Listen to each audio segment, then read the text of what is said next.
सावित्रीनं झेललेल्या शेणामातीच्या वासानं मी भानावर आले, म्हणून माझ्या लाचार जगण्याला नवी झळ आली आहे.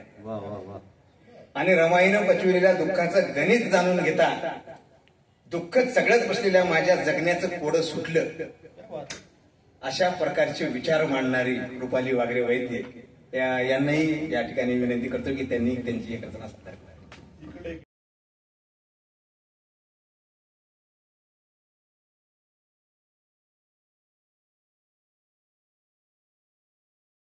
आदरणीय विचार मंच आणि या ठिकाणी जमलेल्यामध्ये सर्व साहित्य बंधू आणि भगिनींनो, आज या ठिकाणी माझा सत्कार झाला.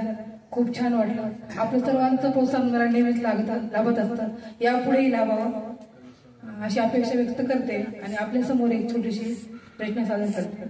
माझ्या कवितेचं नाव आहे शोधते अंतरी काना.